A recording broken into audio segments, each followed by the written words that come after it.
Okay, in this discussion, I will just be commenting generally on Becker's work. I have a bunch of notes here that I've collected over the years, taken from the book. The book itself is called, Ernest Becker's book is called The Denial of Death.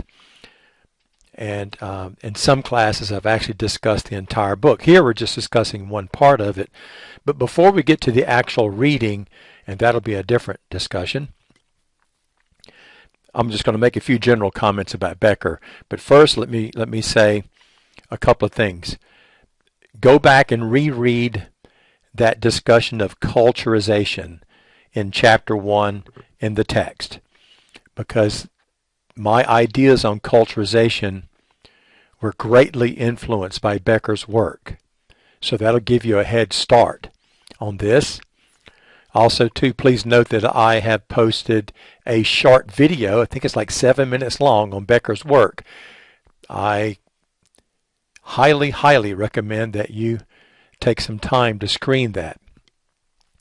Becker, in my mind, is one of the most important social scientists that ever lived, and in fact, no other book has influenced my thinking on cultural behavior more than The Denial of Death. So clearly I do stress his work and expect to have quite a few questions on Becker. So make sure that you understand what he's talking about. Okay, well, the book is entitled Denial of Death, and that's because, according to Becker, death is it's the ultimate challenge to living. But more specifically, what challenges us on a day-to-day level, in a more specific, not a huge general way like death, but in a more specific way, is anality, A-N-A-L-I-T-Y, which is the animal side of the human condition. According to Ernest Becker, we are bipartite human beings. In other words, two-part human beings. On the one hand, we're spiritual, symbolic beings who have religions and who create art, invent calculus, observe distant galaxies, etc. But then on the other hand, we're just purely biological animals who defecate and secrete and grow old, get sick, and die. And it's that aspect of the human condition that he refers to anality. So the point there is that anality awakens in us our animal nature. Right? So when we do these animal acts, copulation, defecation, growing old, getting sick, dying, so forth and so on, they awake in us our awareness of our animal condition, which reminds us of death. You see the connection? So that's an important concept to understand here in regard to Becker. In his book, you'll find some quotes that really tells us a lot about what he's thinking. One quote of his is that I'm trying to remember it here, but it's something like, I'm double checking. Well, it goes something like this: the essence of normality is the denial of reality. And that simply means that to be normal means to deny your animal existence, right? So, for example, as I've talked about in class, we don't have only copulation. That's all that's needed to perpetuate the species.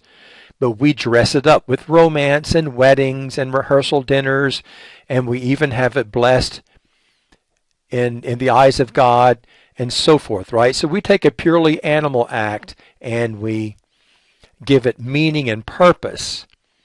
But to be normal means we have to deny reality, reality being our purely animal nature. By the way, Becker is an atheist. Just thought I would let you know that.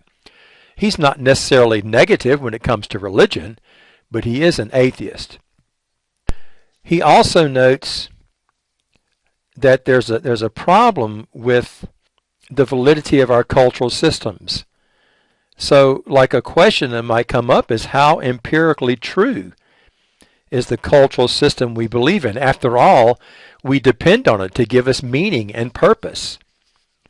And what if it's just not true? Then we're faced with a dilemma. We've addressed that issue in this class. Here's another quote from the book. Culture is a living myth of the significance of human life, a defiant creation of meaning. So what does that mean? Well, first of all, note he calls culture a living myth, meaning that it's not real. It's important and it's profound, but it's not real. But it's a myth of the significance of human life. In other words, at some really deep level, we've tricked ourselves into believing that our cultural fantasies are actually reality. He notes a couple of times in his book that culture is a fiction because it isolates us from a true awareness of reality, from a true awareness of our finitude. In other words, the fact that we're just finite organic beings who really have no control over our circumstances. And I've talked often about that in class as well. He likes to mention in the book that, quote, we are worms that are destined to become food for worms. And I think you can see why he would say that. It's because he's emphasizing the fact that it's our animal nature, our anality, that's real. The rest of it, all the symbolic spiritual stuff, is fantasy. He addresses sexual guilt, which is something that I talk about in the unit on culturization. And of course, the reason why sexual guilt is so pervasive in the world's cultures is because, once again, it awakens in us an awareness of our animal nature. In other words, it awakens anality in us. And that's why we have such guilt culturally, globally, because of sexual activity. Another interesting quote from him, from Becker, one's lifestyle is a vital lie. A vital lie. Well, two things there. First of all, it's a lie, and we've talked about the fact that it's a fiction, right? We have this fantasy version of the world that we like to think it's real, but that's not the real part. The real part is the anality, the animal part. But on the other hand, look, he calls it vital. So what he's saying is that most people psychologically need this. They need to be comforted in this way in order to lead a normal existence. All right, now I'm going to talk a little bit about what I'll call the Becker continuum. Let me describe it to you. You can sketch it out. It's easy enough to do. And it's a great way to understand his ideas. So imagine a continuum, right? Just like a long line segment with arrows at both ends. And the baseline of this continuum is culture. And let's say on the far left side, there we have too much culture, and on the far right side we have no culture. So that's the basis of our continuum. So too much culture on the left side, the far right side is no culture. All right, well, we're going to start right in the middle because that's where we would put most people, right in the middle. And we would call them normal, quote unquote. Normal, quote unquote. And the reason why I say that is because, and here I'm alluding to another philosopher's work, even normal people are sick. Now, what does that mean in this context? Well, the fact that most normal people, most people are embracing this fantasy version of the human condition called culture, right? So most people are cultural animals, so therefore we're not living in the real world, we're living in a fantasy world. But nevertheless, we'll make a mark right in the middle for most people and just call that normal. Another term that could be used there would be inauthentic, right? We are inauthentic, meaning that we're not true individuals. We're all members of our culture who abide by its statutes and its ideology and don't challenge it. We're just cultural beings. So that's another term we could use for the normal person, right in the middle, an inauthentic person. Okay, let's move to the left now. As we move to the left, just a little ways, we might make a mark and label that the anal personality.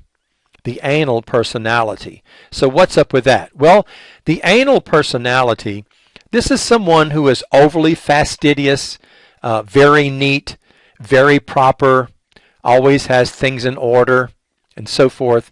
Well, there's not a qualitative difference between that and the quote-unquote normal person, but there is a quantitative difference. And here's how you understand it. For whatever reason, the anal person needs more culture to get through their everyday life than just the normal person. Like the normal person has a certain degree of culture, the anal person has a lot more culture, and they need a lot more culture for whatever reason to get through their day-to-day life. Now, if you go all the way to the end, under too much culture, all the way to the left, you get what Becker would call depressive psychosis. In other words, there a person's individualism is just suffocating on culture. The individual has disappeared for all intents and purposes. Okay, now reorient yourself back at normal in the middle. Now move to the right. The first personality type we will reach there will be the introvert. So what's an introvert? An introvert is someone who is somewhat cultural, but is clearly much more individual than others. You know, it's the loner, the person that strikes it on their own. So what they're doing is a little bit more individual oriented. So that's why we put them to the right of normal. In other words, for whatever reason, they don't need quite as much culture as everyone else. Okay, move a little bit more to the right, and we might get to what we would call a cultural rebel or an iconoclast. In other words, someone who challenges culture. Controversial artist, for example. And then finally, at the extreme right, we reach what Becker would call schizophrenia, and that works pretty well here because schizophrenia is really just an estrangement from cultural reality, right? I mean, think about it. Schizophrenics live in their own world, a world of their own making. They have conversations with people that aren't there. They live in worlds that the rest of us can't experience. So they are totally individualistic and are totally estranged from culture. So you put them at the extreme right. So that is the Becker continuum, and that should help you a lot in understanding Becker's ideas. And just another sort of, a couple other comments. Sexual taboos and sexual perversions. Why are these things so uncomfortable to us? Well, we've defined as a culture what is proper in regard to human sexuality. And that which is not proper lies beyond those boundaries, right? And that gets us away from the spiritual symbolic side and starts moving us to the more animalistic side. And for that reason, that's why we're so uncomfortable with things that are taboo and perversions and so forth, according to Becker.